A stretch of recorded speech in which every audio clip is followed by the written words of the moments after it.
that you were going live in YouTube. Well, because I screwed up. There's a button that says go live, and I didn't push it until right now. So, well. Oh, so you weren't live yet? I wasn't live for some stupid reason. I didn't push that live button. Let me try it again. Like I said, this is my first time using this software, so I don't know what I'm doing either. Okay, so the link. Give it a minute or two, and then it might work on YouTube. Okay, because yeah, the link's not working yet. All right, give it a minute. We'll see what's going on. It should be now, or soon anyway. Because yeah, you are live. It says. And then view on YouTube, open link in a new tab. So give me a second. I'm just working out the kinks here. Okay, continue to YouTube.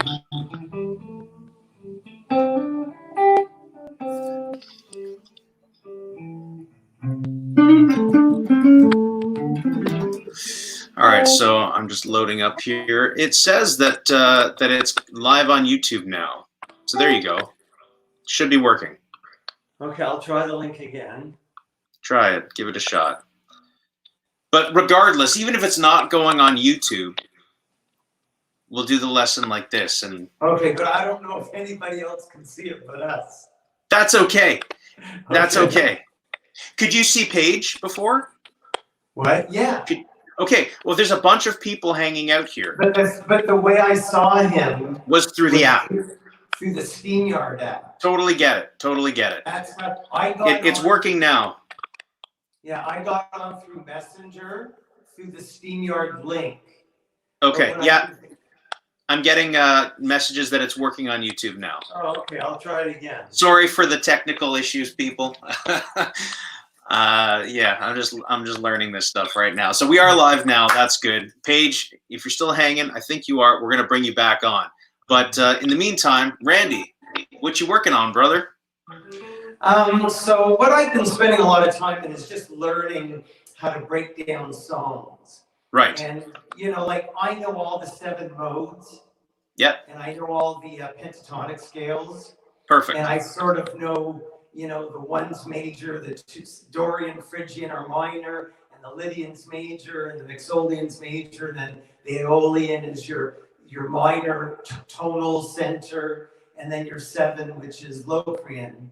So the thing that I've been sort of working on lately is when you take a capo, which I've never used capos ever before, and if you're in certain keys, you're doing a lot of bar chords, right? Yeah. But if you put a capo on, all of a sudden you're just playing open chords, and it's a lot easier. Yes. Right? Well, it could be. Pardon me? It could be easier. For me, I've never been a big capo user, but I'm comfortable in bar chord and other voice areas. When you put a capo on, I get a little bit, you know, confused as to what's going on because you're playing different chord shapes and it's different chords than what you're expecting. But yes, it's definitely doable. Right. Like if I had a capo on the 3rd fret. Yep. Right. And I'm playing a G. I'm really playing A sharp. Yes, that's correct. Right. Yeah. So basically, if you look at let's say you're doing a G, so it goes on what it is on the 6th string. The root note, yes. Right. So if you put the capo on the 3rd fret, which is G. No, I'm getting confused. But anyway, okay. I know if I play a G and I just add up 3 semitones. Right? If I put the capo on the 3rd fret. Yes. If you're playing a G chord shape, which is not a G anymore, but we recognize this as a G. Yeah. After the capo on the 3rd fret, so I'm playing A sharp. Yes. Right? So I understand. Or B flat. That. What's that? Or B flat, same.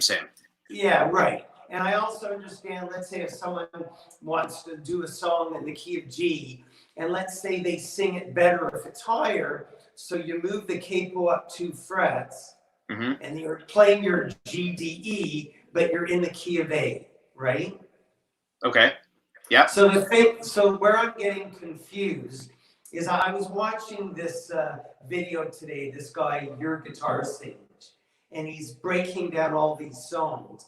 And he's showing how if you put the capo at a certain point, you can just play all your open chords, which are, for me, are a lot easier than doing bar chords. Okay. The fingers get tired. But if you put the bar chord at the right spot, like I guess, and then you can just play your G, your D, your C, but you're instead of doing the bar chords. So that's where I'm getting confused. Okay, so you're just getting confused as to if I'm, let's say, over here. How the capo works. How Okay, it affects it. so don't think about the capo. That's the thing. The capo. Let's say right now I'm going to put the capo at the, I don't know, 5th fret. Okay, I'm at the 5th fret here.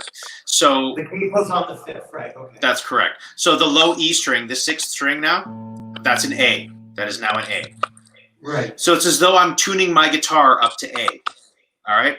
And if I play an E, what I know as an E major chord shape underneath that, right? Because that's where I would normally play an E. It looks like that. That's now an A. Okay, because I know that the root note happens to be here. The key is to learn the root notes for all your open chords. If you're more familiar with the open chords, for example, C now, my root note is here and here. So my root note is this F. I'm playing an F. Even though it's a C chord shape. So whatever, like let's say normally if I play open chord C, right, on the 5th string, I'm hitting a C.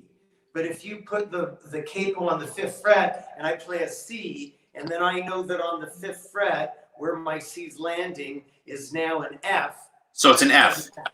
Exactly, exactly. Oh, okay. This is really a helpful way to visualize this type of playing is the caged system. I'm not a big proponent of the caged system myself, but have you heard of the caged system? Yeah, like I know okay. it's for the pentatonic scales. No. It's based on chord shapes. So, for example, I'll just take that off for a second. I never understood the cage properly, how it affects to the. So if I'm playing, let's say, a G shape, right? If the capo's on the floor, and so my G, my E string is on a B, so I'm playing B now. Exactly.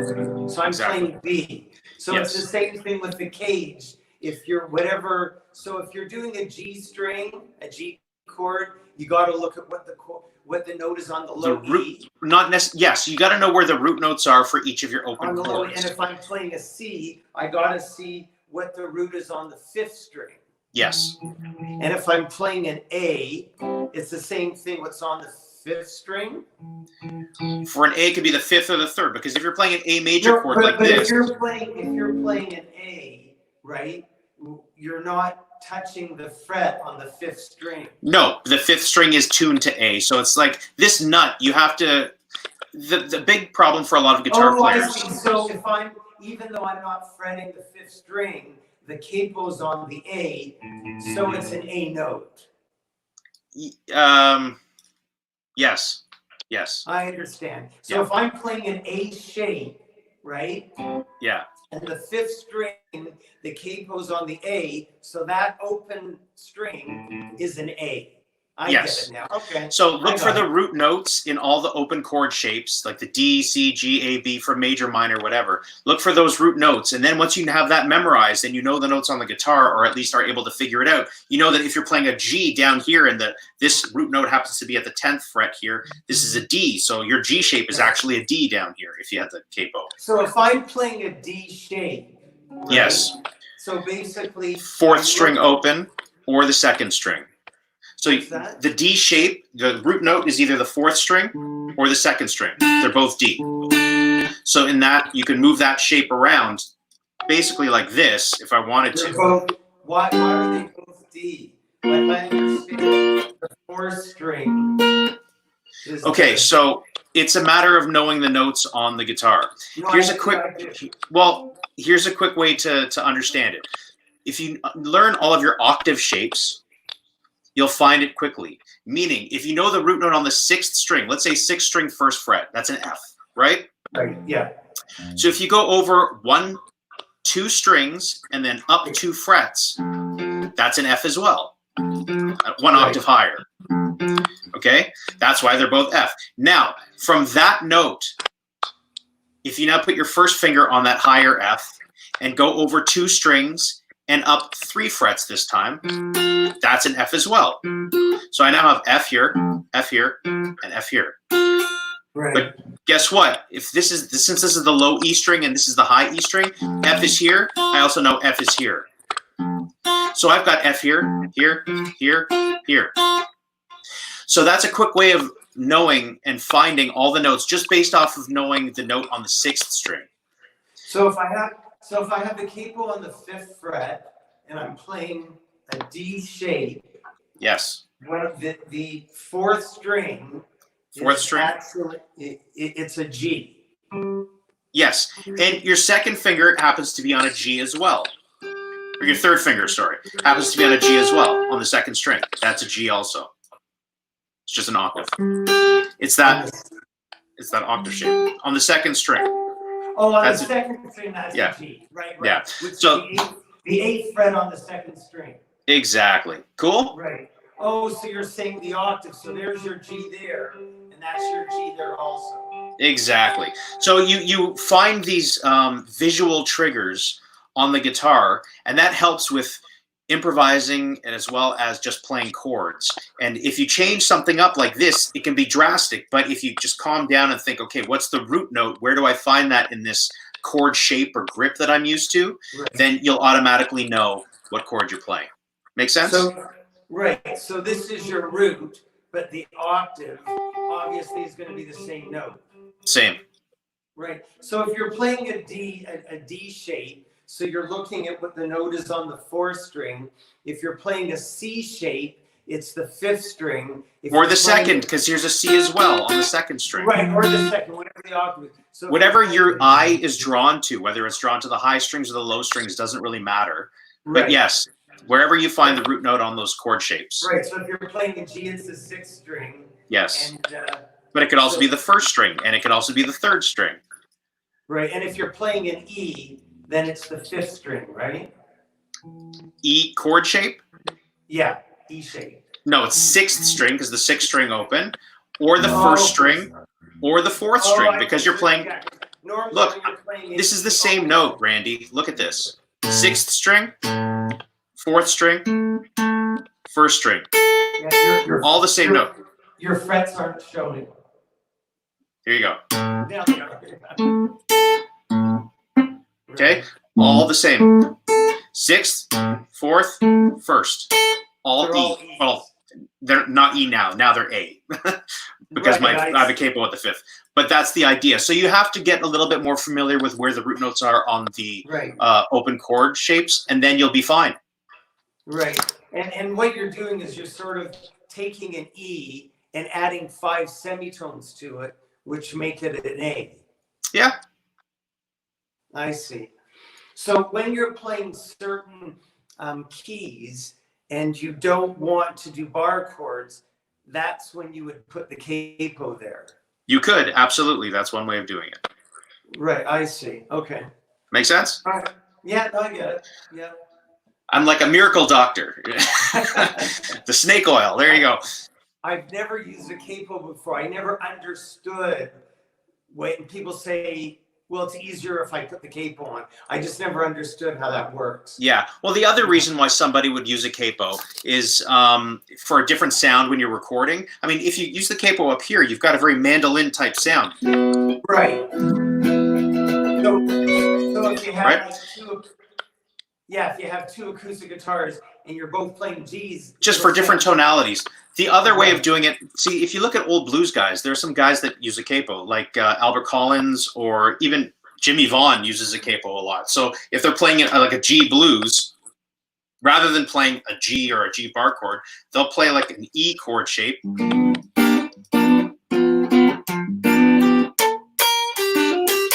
And they like the sound of to use the open string kind of riffs.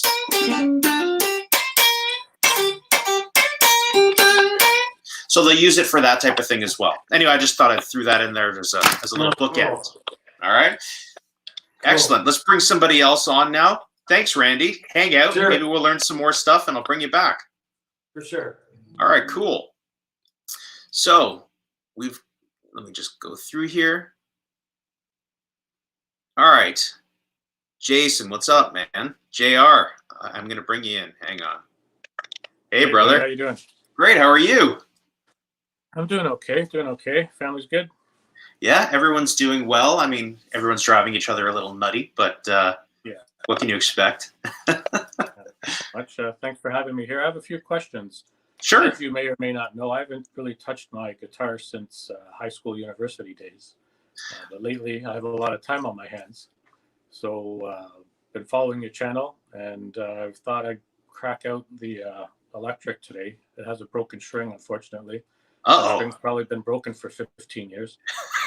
But question is, where does a guy who dabbled 15, 20 years ago like me, where do I start today? How do I get back? I never really learned music. I used to learn songs on tab, and just jam to the radio and have a lot of fun. Sure. Yeah. Well, that's how I started too. That's how a lot of people start. Okay. So I would say, not to be self-serving here, but check out my channel because it starts at the very, very beginning of just simple things like getting your fingers together, getting your coordination, like a finger exercise where you're playing one finger per fret, and proper technique and how to attack the guitar. And then it also talks about alternate picking. It goes from that basic kind of coordination to your first chords, E, A, D, those types of chords. And then eventually it'll get into minor pentatonic where you learn riffs. Like we were talking about the minor pentatonic scale with Paige earlier. This was before I pressed the live button. But all the riffs that even the vocal lines, most of them come out of that minor pentatonic scale, which is why it's so popular. So like Bob Marley stuff, like that's all minor pentatonic scale. Even melodies, plus or minus one note, like we got Superman there, we got Star Wars.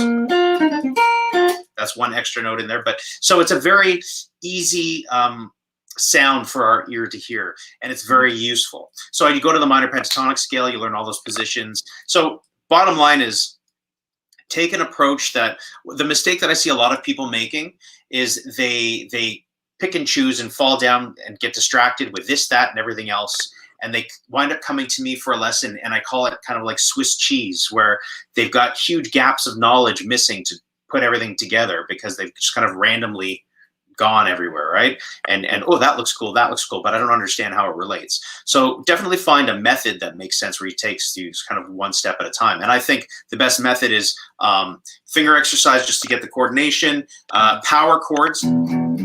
Yeah, I remember power chords. Yeah, they're super simple, right? Yep. Learning the notes on the neck, just so you know where the root notes are, and then getting those open chords, those first open, major, minor, dominant 7 chords. That's your first step. Always relating it back to songs that you know and like, and blues, because blues is a very easy pattern to get used to, right?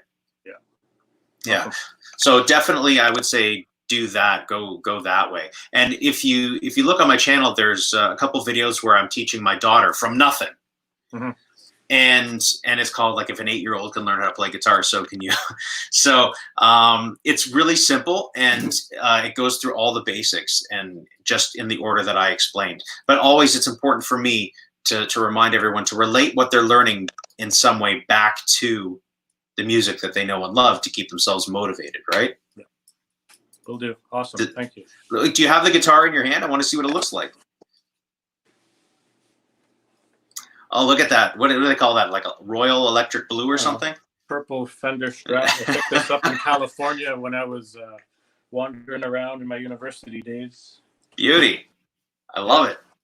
All right. Well, I would say for the strings, definitely you might want to change all of them if they haven't been changed in 15 years. Definitely. Yeah. I'd go for like a 10 gauge rather than a 9 because you want some resistance. And picks, make sure that you're using medium to heavy gauge, not a light gauge, because light is really flimsy and it gives you zero control. Okay, will do. All right, buddy. Beautiful. Good to see you. You too. Take care. Sure. Bye. All right, I am bringing Brendan on to the stream.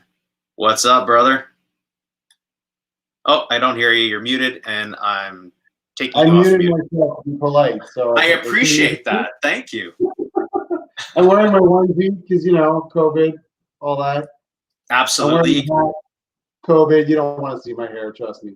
Well, that's a cool hat. If I could wear hats like that, I would all the time. But I'm not a hat guy, or at least I don't think I am. I don't feel comfortable in them. I don't know, man. You've got such groovy hair right now. I don't think you want to muck with it. Well, especially with this, right? You see how long? You see that? Yeah. No, I'm not. Don't tempt me. I'm not going to show you. Very cool. Yeah. No, What are you working on, brother? What's going on? You mean guitar-wise, or you just guitar-wise, not real estate-wise? Yes, guitar-wise. Guitar-wise.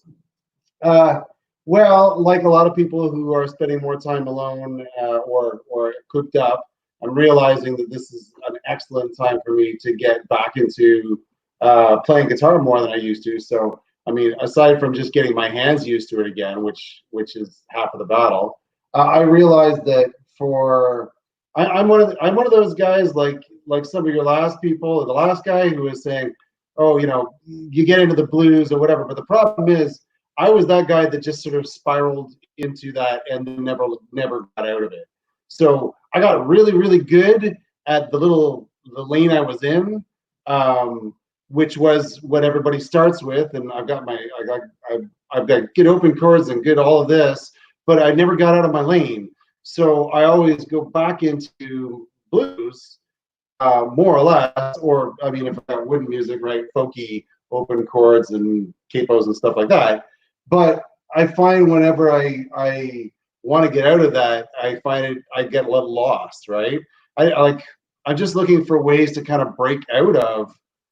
So I'm sort of like the next step or the next two steps. It's like, okay, once you've got all the chords down and you've got the basics of the blues or whatever else, I need to get out of that rut. So now I need to expand my horizons, and I don't really know where to start. In fact, I even wrote down your last one, like minor pentatonic. Oh, that's a good idea. Maybe I should just practice the minor pentatonic. I don't even know what the hell that is. So that's the kind of thing. That was my one sort of question, or I don't know if there's an answer to it, but that's my problem. Is I got too comfortable with what I was used to doing. And I'm having trouble getting out of it. So I'd love to try something different, Okay. Well, you've got a solid foundation, and I have the advantage of knowing you and hearing you before. So you've got a great musical, ability and natural musical ears. So that's definitely helps. When it comes to the foundation, I could use it as a crutch for a long time, right? That's okay. It's okay. It's like Melanie was really great in school, but she had an amazing memory. So a lot of the time she was able to overcome things by memorizing them and then instead of learning them. So I have a good ear so I can copy, but that doesn't mean I know what the hell I'm copying. That was the problem. Yeah, no, I hear that. Knowing and understanding what you're doing is definitely a whole different ballgame. But I came from the ear kind of similar background as you. So it's definitely doable. It just takes a little bit more effort. And the great foundation for most styles of music that we're used to listening to is the blues, right? So you've got a good foundation. I always used to say that the minor pentatonic scale, okay, and learning all 5 positions all across the neck is the solid foundation to start. And I kind of call it the skeleton, if you will. And if you're packing on meat onto those bones, you learn how the minor and major pentatonic relate, and you add that blues note. So rather than just, you add that, and you learn how to use that note as a tension tone, and through all 5 positions, right? And that really opens things up. From there, I say, you're prepared, you know what you're doing, go to the major harmonic system. So you learn about what is the major scale and all the different modes of the major scale. And it can sound really overwhelming, and it doesn't have to be. It's not that complicated. It's actually pretty simple, especially for us lazy guitar players, where it's just a matter of, learning patterns and memorizing them and then applying them to a different area on the neck. That's what it comes down to, right? So, and then you also understand that the minor pentatonic scale does actually come out of the major scale. The major scale is sort of like the home base for almost everything that we know. Now, unless we're talking about really sophisticated jazz or bits and pieces of classical. We're You not. can get deep into it. You can get so deep into the harmonic minor system, the melodic minor system, diminished, and all that stuff. For 99% of what most people listen to, you don't even need that. You just need the major harmonic system. So, like, if I'm stuck in the blues, as much that sounds like a song in itself, but if I'm stuck in the blues, Sounds like a good song. if I'm stuck in the blues, then I need to take a step back, a step forward, I guess it is. Where would you start? Like, even some Okay. I don't have a lot of real theory. I don't have a lot of. I have fake theory. I have theory that I can sound like I know what I'm talking about, but I don't really, you know. So you've already not lost me because I know all these words and I can throw them around, but I don't really understand what the different modes are at all. That doesn't mean anything to me speaking. So what would you suggest as the first step to jump out of the blues world? Taking a step back and actually jumping a little bit deeper in there temporarily, just to make sure that you have a solid foundation. Like, for example, if I asked you to play, you know, like if I was in a G blues, and there's a jam, what's your go-to to improvise over that? It's just the regular blues scale you were just playing, right? Just in this area or all over the neck? I would start with that because that's the comfort zone. And depending on the key, I'd either have very little or a lot of flexibility. So if it's something easy like an E or an A, I'd be all over the place. If it was something more complicated, or not complicated, something unfamiliar, then I don't jump to the right spots. I'd have to. Like, there it is. I'd have to be hanging on. I'm hanging on with one hand to the life raft and reaching to the. Okay, I'm still on fifth fret here or whatever it is. But I can go off of that. Whereas if it's something more familiar, especially if it's fitting with the dots on the neck, then I've got some cheats. Then I've got a lot more, you know. But, yeah, definitely. Okay, but so still definitely, he's a good example of one that I should be okay on, but I'd probably cheat and put on a capo so I can make it easy and just play the same damn thing I play in E. But also you probably go to the same licks and riffs, you know, like if you're an E, you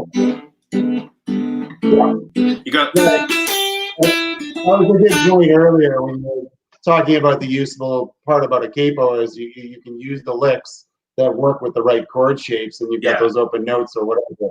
So like, which can be cool. You know, it can be cool, but it's also a crutch. Exactly. For me. For a lot of people. So that's why I say take a step back and go really deep in this. So for example, if I'm in, you know, E, you know, an E blues, then I know that all the notes that are available to me without having to feel my way around them and feel, oh, that's a wrong note. That's almost there. I just automatically know the shapes and the patterns. I have that under my finger. I can go anywhere on the neck.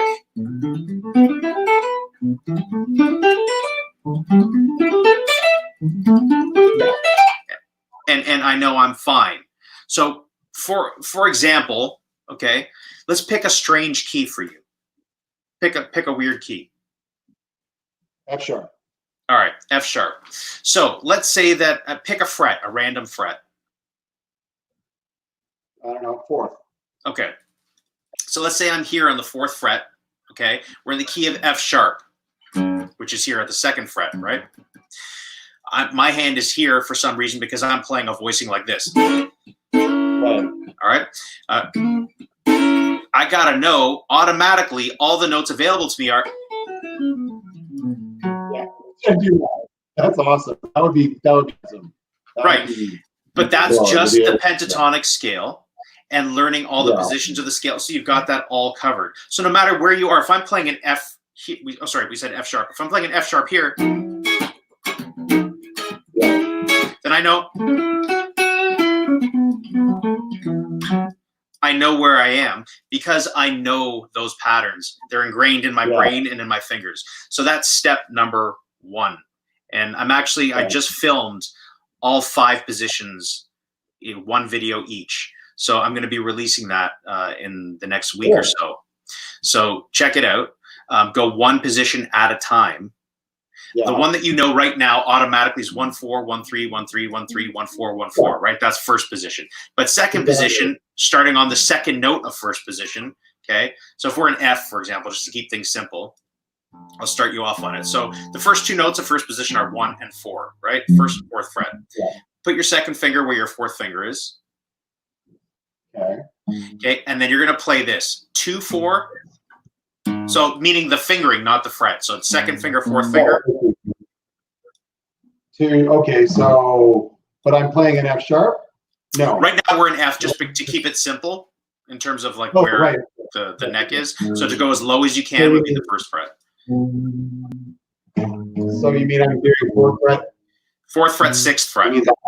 Yes. But here's the thing. The reason why I teach positionally and sort of in like codes, fingering codes, rather than this fret, that fret, because the frets change depending on what key you're in.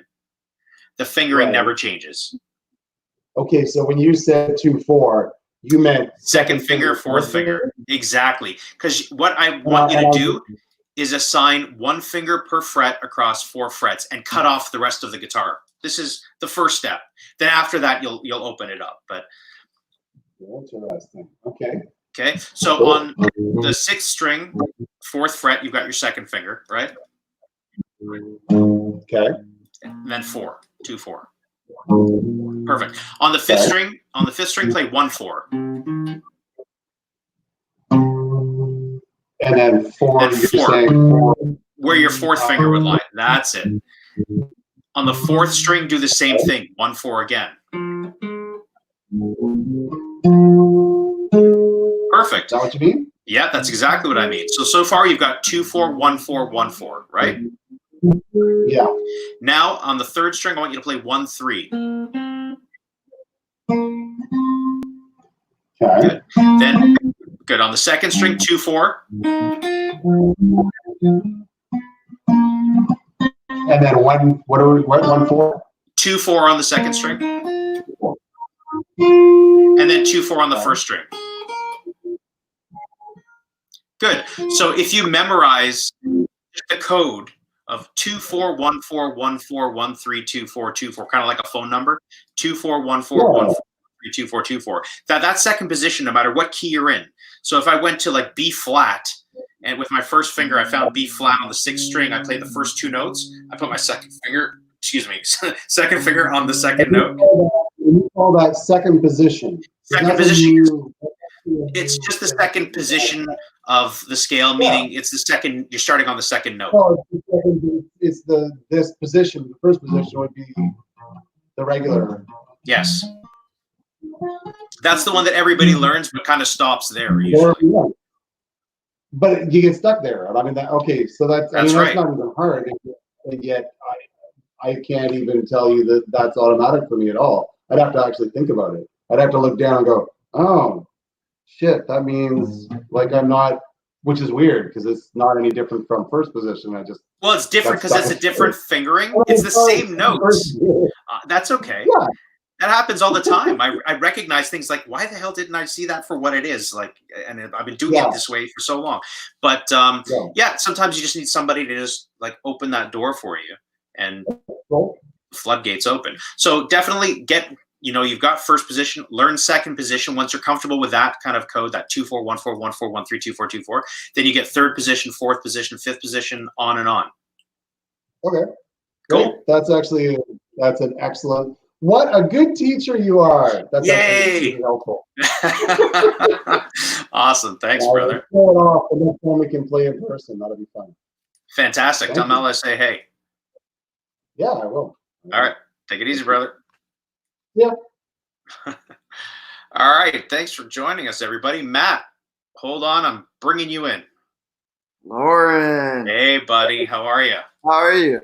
I'm doing all right. I'm not doing as well as you are. You're all balancing on 2 fingers. I'm doing crazy headstands and push-ups and all that stuff. Yeah. Got to keep the fingers strong. I guess so. I don't think I can compete. So what's going on? What are you working on these days? A whole lot. I see you're working magic here. This is great. It's it's honestly awesome just to see this whole community of people asking questions. I'm learning a lot. This is fantastic. This is great. Cool. Thanks for the feedback. I appreciate that. I'm loving it. Yeah, I've got a whole bunch of questions, but I think this is a solid one that maybe other people might have as well, especially no matter what level you're at, starting out or wherever you might be.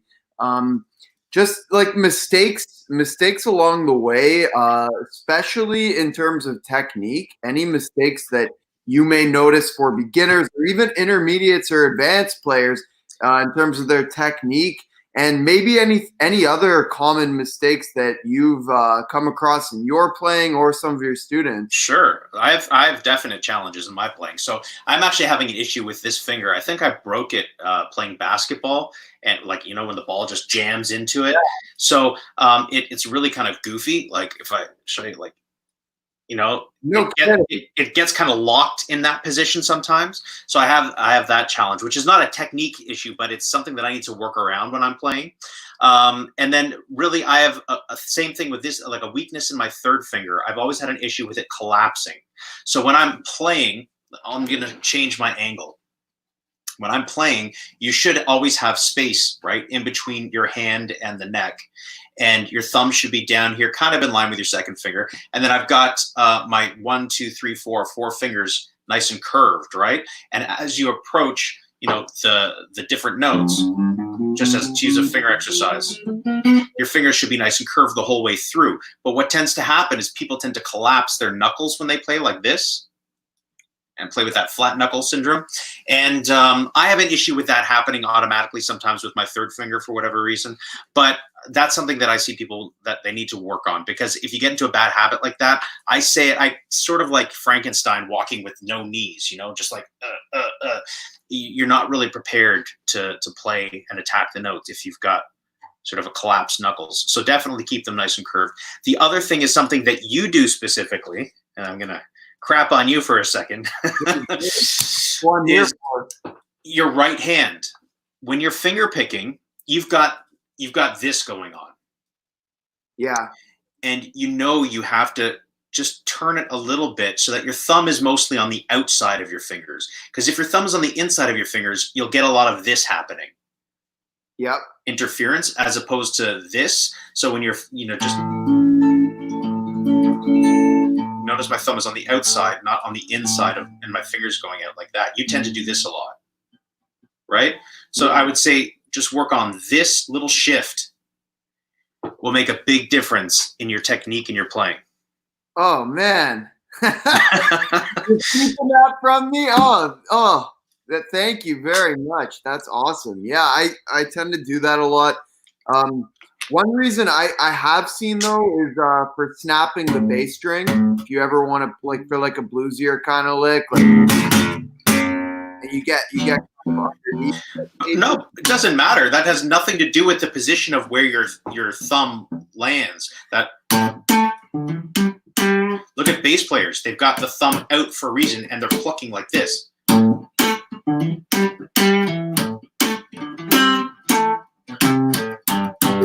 Right? The thumb is closer to the fretboard than the fingers. Yes. Yeah, I see what you're saying. Okay.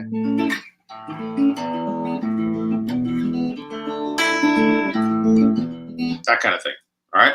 Cool. I'm gonna spend some I'm a little out of tune.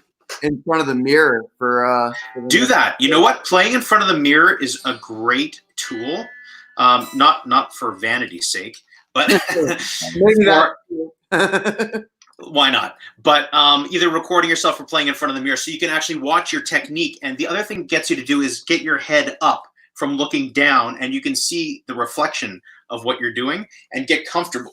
Excuse me, I got serious burps. Get comfortable with what you're doing without looking at yourself. So if like I'm playing a B, okay, B minor. Okay, I'm not looking now. I'm looking at my hands here, but if I want to hit the other B minor at the fifth root, second fret, I can go. Right, I hit it. I didn't look at it. I didn't look at my reflection there on purpose. I didn't want to cheat. Right, so you got to get familiar with the feeling, and by doing that, by looking at yourself in the mirror, you get familiar with where everything feels on the guitar.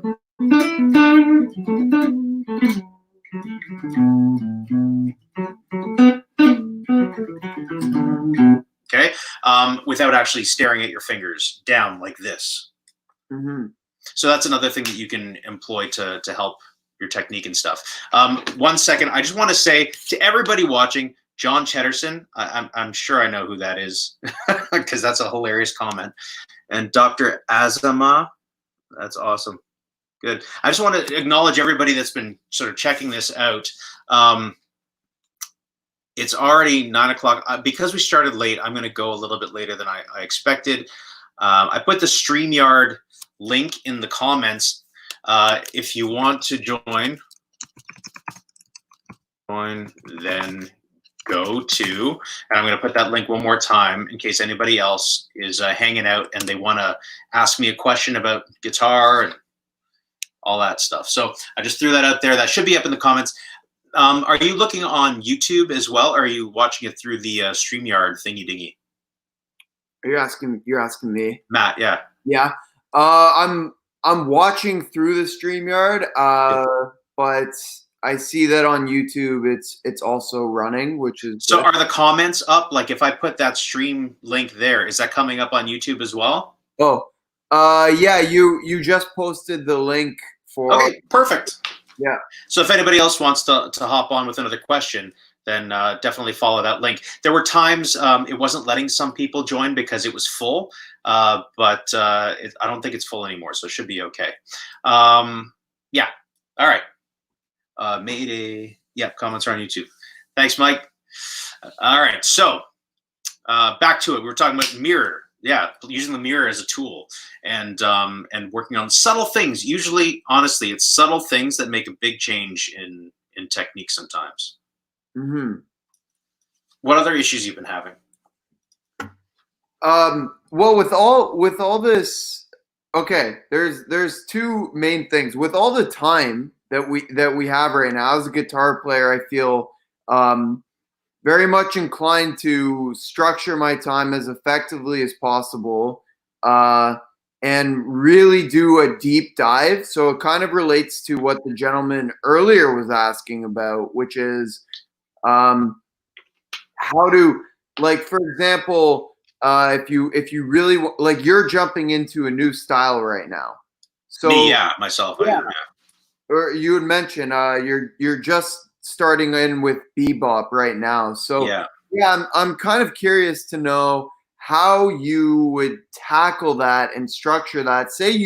I mean, I know that having a wife and children is definitely a consideration for you. For me, it isn't. Right. Maybe for people who are anywhere along the path, but how you would structure your time as effectively as possible towards really tackling something as much as you can. Like, even if you're saying, like, from the point of going to school for music or somebody using YouTube or whatever.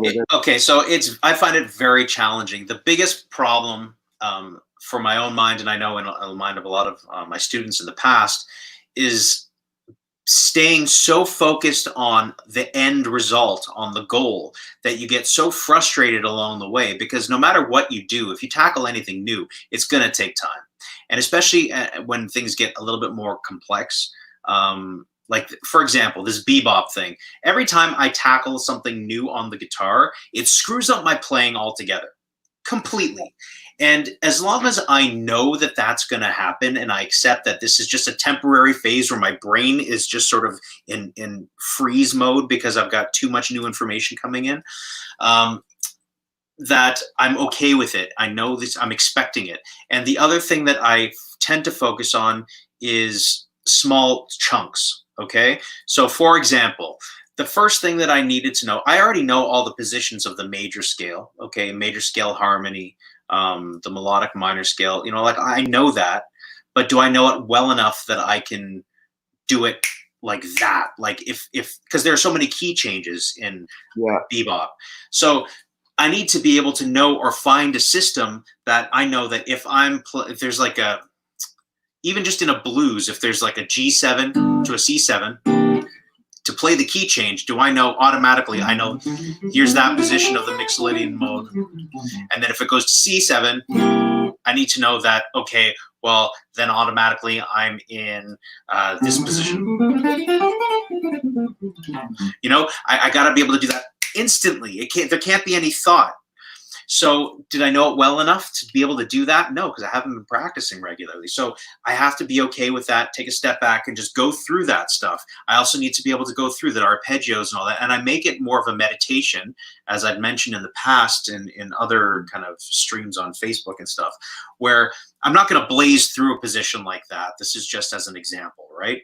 But if I'm practicing it and I want to play the F major scale, all right, but I want to play it all the way through as a position. Or if I want to play it as a 3-note per string position. Right? I'm going to get an actual metronome on and I'm going to play with it and I'm going to really listen to it. And if I can, I might even use something like Band in a Box or iReal Pro to play an F major in the background while I play the notes of the scale and hear how they sort of react to the chord itself. Okay, and then I'll play it in different ways. I'll dissect it, and it may sound crazy to most people, and it probably is. But that one scale to play it one way, that's useless because you don't play with scales like, yeah, I'm playing now. This isn't music. This is just a scale. It's a tool to play music. So you need to learn to break it up in different ways that you're not used to. One way to do that is in intervals, so like thirds, like I'm doing right now, right? In both directions, fourths. You know, fifths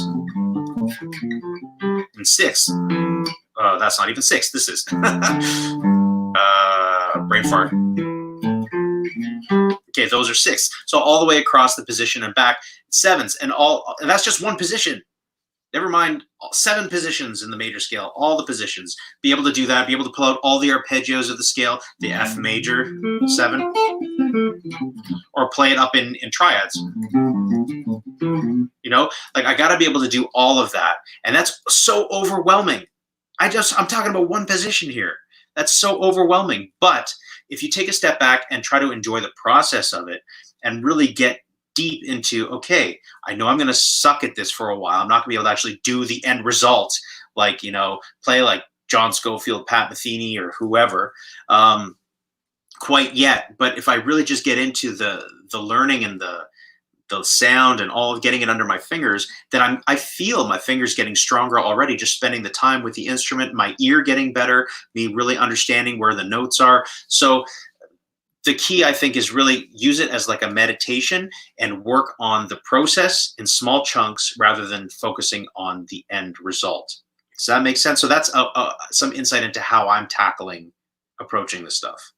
And okay, right. So taking that like one step further, in terms of what you're doing right now, how much time are you spending doing the theory and like scales kind of stuff and really? So yeah, that's more practical theory, if you will. But you need to get that under your fingers, yeah. And getting that under your fingers and like working on the intervals and all of that versus actually like focusing in on specific pieces or like lick copying or anything like of that nature. Okay, so there's a delicate balance, and if you look at somebody like who took that to the extreme, you look at Steve Vai. Yeah, and he had a 10-hour workout. A 10-hour workout where he broke it up into hour 1 scales, hour 2 arpeggios, hour 3 chords, hour 4 reading music, hour 5, you know, like whatever it was. Yeah, that's insane. I mean, if you have that time and you can do it, great. I don't have that time. I have to be able to squeeze it in between life, right? Like you said, I've got kids, I've got a wife, I've got a job. I've got to be able to squeeze that in when I can. So I got to be as efficient as possible, I suppose. But that also means not putting the pressure on myself to expect it to happen tomorrow. So I take it in small chunks. And I can't give you an exact amount of time. If I had all the hours in the day, then that's a whole other story. But none of us really do. Even students, you know, if you're going to school, maybe now you do. But, you know, you have to be able to, and you also have to be able to know when it's time to walk away. if you're getting frustrated with something and you're just beating it to death, or you've done a really good job and you know you've done it, you need to walk away for an hour, take a break, do something else, and then come back to it, right? Because it lets the brain settle in.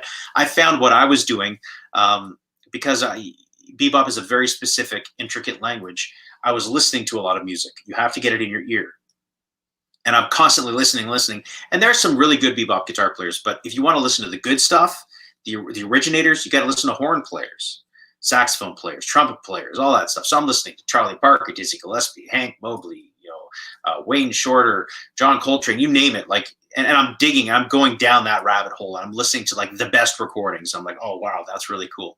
So, but the problem was this: it's such a fast, busy thing. When I stopped listening to music, my brain was going like 100 miles an hour. Like it was still rattling around in there. So you got to be able to take that time away and let it settle. Otherwise, it'll never fully, get incorporated into you. Right? Does that make sense? Yeah. So there's a whole balance of things going on, and I'm personally, I'm really fascinated by this Steve Vai approach. I've been watching some of his videos, and I was spending a good while just doing finger exercises as he recommended. But like, I don't know. I'm also, on the other hand, I'm considering that at some point I'm not going to be in quarantine, not going to have an hour to just do finger exercises. I'm not even sure how beneficial that is. So I want to kind of get down to brass tacks and establish like the maximal kind of way of.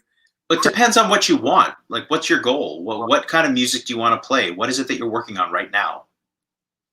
Well, I'm probably the worst person for you to ask, because I don't think you'll like my answer. Because I'm practicing fingerstyle, I'm somewhere in between doing blues, jazz, and classical styles, all in different arrangements. And yeah, I think okay, I know you're getting into fingerstyle. I think if you're getting into fingerstyle guitar and you really want to take that seriously, you got to look at the masters of fingerstyle guitar. The king of the hill, as far as I'm concerned, and most people, is Tommy Emmanuel. I do like Tommy Emmanuel. Right? He is a freak of nature when it comes to that right hand, okay? And separation between thumb and fingers, like you gotta be able to do that when you're doing fingerstyle guitar. So I would dig deep in right hand exercises, okay? Travis picking and that type of thing where I don't even know, I don't play it, but and then what you'll do is there are videos online where he breaks it down very simply. Try to find it for you, but where he misplaces the beat with his thumb, and then he develops complete separation between thumb and fingers. Like it's totally crazy syncopated. It's amazing. So you got to get that stuff down. Take your time with it. So if you're going to break up your regiment, like your Steve Vai method, I would say finger exercises are 99% useless. Start with them to warm up. Whatever, pick one or two. Whatever you're going to do that for a few minutes and warm up, and that's it. You get both hands in sync, gets the blood flowing, done. Now it's time to be efficient. Let's move on. You got to do, your Travis picking or whatever it is, whatever method it is. So work on that. Work on the timing and very specific displacement of where the thumb plays on which beat, which string. I would work on that really heavily, because the left hand, you've already got most of your chords down. You're fine. Right? If you want to expand your chord knowledge, then I would work on that. Work on different voicing so that, if I'm playing an E7, then I can play an E7 here. Whatever, I can play it all over the neck in many different ways. So I would expand on your chord knowledge, and then incorporating maybe some chord melody stuff a little bit, and that's it. That's what I would work on. Now, understanding major harmony and all that, that's definitely important, and you want to apply it, but apply it to something musical, not just is what it is because it's pie in the sky theory. It's practical and applied theory. So then that would be like a good half of a practice session, give or take. You take, like, if you have half an hour, whatever it is, half of it allocated towards things of that nature, like practical theory, as we're calling it, and then you jump into like learning tunes, pieces, Well, yeah, backing tracks, that kind of thing. right. I mean, I might even work backwards and say, there's a song that I love. What do I need to do to be able to play the song? What are the techniques I need to know? And then work, like do the finger exercises. This is the song. These are the changes. Okay. These are the voicings. Great.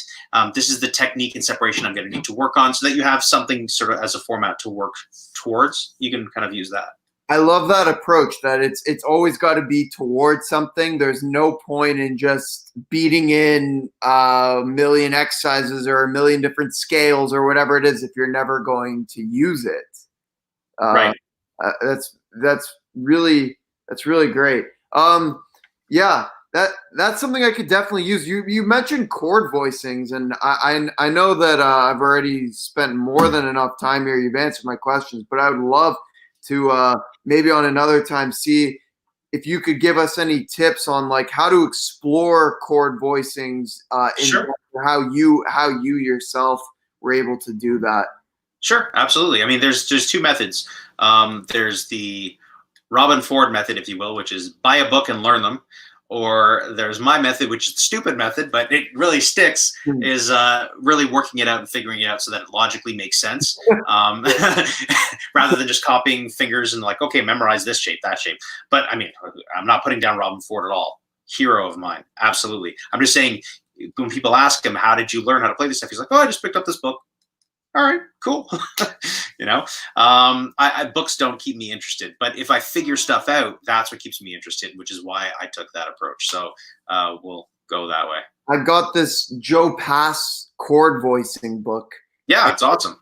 But it doesn't say which chords you're playing. It just says the shapes. So it's like your method and his method together. I guess it's a mystery. You have to figure it out.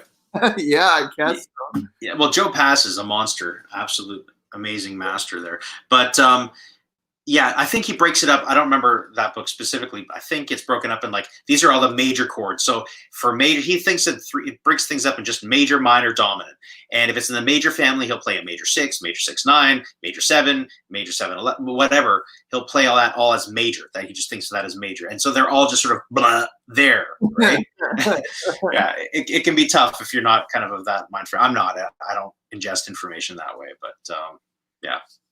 Yeah, I'm more. I need to look at it, like stare at the chord for a good 5 minutes to just try and break it down, and even get the feel of it in your fingers too. Just hang on to it and get that down, right? So I know that can be challenging also. I see that. Yeah. That's extremely helpful. Thank you, Lauren. My pleasure. Well, this was kind of cool. Like I'm happy that this worked out, and everyone got on, and you got on, and I got a lot of support, which was fantastic. So thanks for joining, Matt. I appreciate it, buddy. I'll let you know when the next one's happening. Pleasure is mine. Please do. I'll be there. I'll be there for sure. Cool. All right, everybody. So I just wanted to say thank you so much for joining me on the inaugural edition of teaching people online for free. I hope I could solve your problems or at least point you in the right direction. We're not going to change the world in a few minutes, but we can have some fun. And thanks for the viewers for coming and checking out. Brian, I appreciate your comic relief. Thanks, buddy. All the support. And don't forget to don't forget to subscribe to the channel if you haven't already. I'm at like 150 something subscribers, so we're really just in our infancy, but I want to make sure that it's actually getting out to people, all the content that I'm putting out there, and helping you guys with the enjoyment of the instrument. That's all. Leave your comments down below if you have requests for other lessons. And yeah, thanks so much. We're definitely going to do this again. This was fun. Take care, everyone.